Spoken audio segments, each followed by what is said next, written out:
September 15th, 2024, 1:59 in the morning. West Palm Beach, Florida. While the city sleeps, a 58-year-old man in dark clothing cuts across the grass outside the perimeter fence of Trump International Golf Club and disappears into the shrubbery. He is carrying a Norinco SKS rifle, a scope, a loaded magazine with 19 rounds, steel armor plates, and a camera he has zip-tied to the chain-link fence, pointed directly at the 6th green. He settles into the dark. He does not move. He waits. Outside that fence, life goes on. Morning arrives. Groundskeepers open the course. Golfers tee off. Secret Service agents cycle through their routines. Nobody sees him. He lies there for 12 hours. His name is Ryan Wesley Routh. He is a former roofing contractor from Greensboro, North Carolina. He has a criminal record, a history of erratic behavior, and no military experience of any kind. He is not a professional. He's not trained. He is a man with a rifle and a plan that, by any rational measure, should never have gotten this far. And the question this story forces you to sit with, the one that no official statement from the Justice Department or the Secret Service quite answers, is this.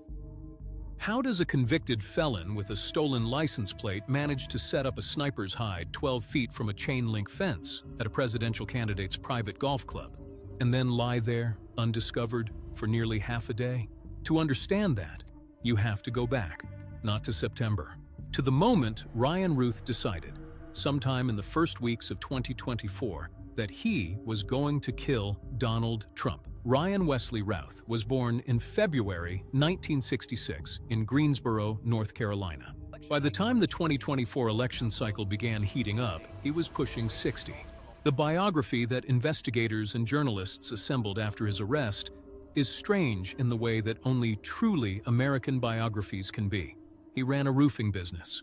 He had 2 sons. He had been convicted of possession of a weapon of mass destruction, a case involving a machine gun in 2002, and had served time. After that conviction, he was legally barred from owning firearms for the rest of his life. That did not stop him from buying one. After Russia invaded Ukraine in February 2022, Routh became obsessed with the war. He flew to Kyiv. He showed up at recruitment centers. He photographed himself at protests in the Maidan. He told journalists he was recruiting foreign fighters for the Ukrainian military. Ukrainian officials who were actually running recruitment efforts later said they had no record of him. An international volunteer organization he publicly associated himself with said the same.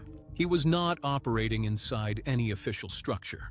He was a man in his mid-50s with no military background, inserting himself into a war zone through sheer force of belief that he mattered. That pattern, the absolute conviction that he had a role to play in events far larger than himself, is the engine running under everything that follows. By 2024, Routh's attention had shifted. He had become fixated on the American presidential election. He believed, with the same intensity he had brought to Ukraine, that Donald Trump could not be allowed to win. He did not simply believe this in the way that voters believe things. He believed it in the way that leads a man to write a 12-page letter, seal it in a box, and hand it to 2 brothers he used to employ, months before anything had happened, with instructions that amount to, "If you are reading this, I failed." The letter opened with a sentence that federal prosecutors would eventually read into the court record. It said, "Dear world, this was an assassination attempt on Donald Trump, but I am so sorry I failed you." He wrote that letter in April 2024. He dropped it off at a house in Florida, near the golf club, after making what investigators later determined was one of several reconnaissance trips to the area. Then he drove back to North Carolina. Then he kept planning. In August 2024, something happened that prosecutors say changed the timeline. Thomas Matthew Crooks shot at Donald Trump from a rooftop at a campaign rally in Butler, Pennsylvania. The bullet grazed Trump's ear. Crooks was killed at the scene by Secret Service. The world watched. And according to federal prosecutors, Ryan Routh watched too. And what he felt was not horror. He felt something closer to renewed resolve. he recommitted. On August 14th, Ruth drove south from North Carolina to Florida on a stolen license plate. He was not staying in a hotel. He was living in his vehicle at a truck stop near West Palm Beach, tracking Trump's movements, trying to establish a pattern. Cell phone data placed him pinging towers near Trump International Golf Club and Mar-a-Lago on multiple occasions between August 18th and September 14th. He bought his SKS rifle illegally in North Carolina. He was a convicted felon. It did not matter. He found a way. He also reached out, over WhatsApp, to a contact he had saved in his phone as Ramiro, a man in Mexico. He asked about fleeing to Mexico City after the attempt. Ramiro said he would see him there. He reached out to contacts connected to Afghan military fighters about obtaining a rocket-propelled grenade launcher. He looked up flights from Miami International Airport. By September 14th, the night before, Ryan Ruth drove to the perimeter of the golf club, parked his black Nissan Xterra, and walked into the bushes with a rifle and 12 hours of patience. What he could not have fully accounted for was one man, a Secret Service special agent named Robert Furcano. At 1:31 in the afternoon on September 15th, Trump was walking the fifth hole with his friend and donor Steve Witkoff. Furcano was doing what good protective agents do, running ahead of the principal, clearing the ground before Trump reached it. He was sweeping the sixth hole when he saw something in the tree line along the fence, a rifle barrel, partially obscured by the shrubs, and behind it, a face. Ruth was looking directly at him. Furcano did not hesitate. He drew his weapon and fired 4 rounds toward the fence line.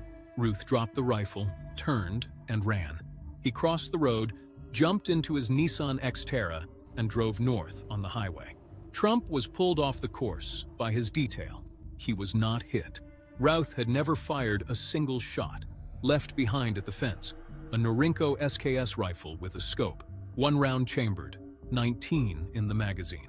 A zip-tied camera pointed at the 6th green, steel armor plates, and a fleeing man with a list of international flights on his phone and directions to the nearest international airport.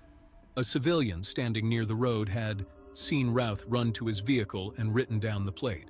That description went out. The Xterra was picked up by law enforcement heading north on I-95. Officers from the Martin County Sheriff's Office, with backup from Palm Beach County, intercepted the vehicle on the highway. Ryan Wesley Routh was arrested in his car on a highway in Florida, roughly 2 hours after he had been lying in the bushes waiting to shoot a former president. He did not resist. He looked, by all accounts, like a man who had already accepted that this was how it ended. In the car, investigators found multiple cell phones, directions to Miami International Airport, and a handwritten list of international flights. He had been planning to run to Mexico City. He had been planning to meet Ramiro. None of that happened. What nobody knew yet, what the press did not know, what most of the country did not know, was the 12-page letter sitting in a box at a house in West Palm Beach. 2 brothers, Lazaro and Samuel Plata, former employees of Routh's, opened that box on September 18th, 3 days after the arrest.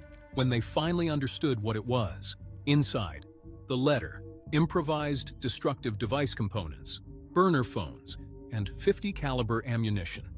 The first page of the letter became public 5 days later. The Justice Department released it on September 23rd. He had written it months before he ever pulled the trigger. He had written it knowing he might fail. He had offered $150,000 to anyone who could, in his words, finish the job. There's no indication he had anything close to that amount of money. The letter ends the first episode the way a letter like that has to. Not with the chase, not with the arrest. With the question it raises about the man who wrote it. Who was Ryan Ruth, really? A vigilante who convinced himself history had assigned him a role? A disturbed man who wandered into the most serious crime in American law? Something in between? That answer does not come from the arrest. It comes from the trial. And the trial was its own kind of theater.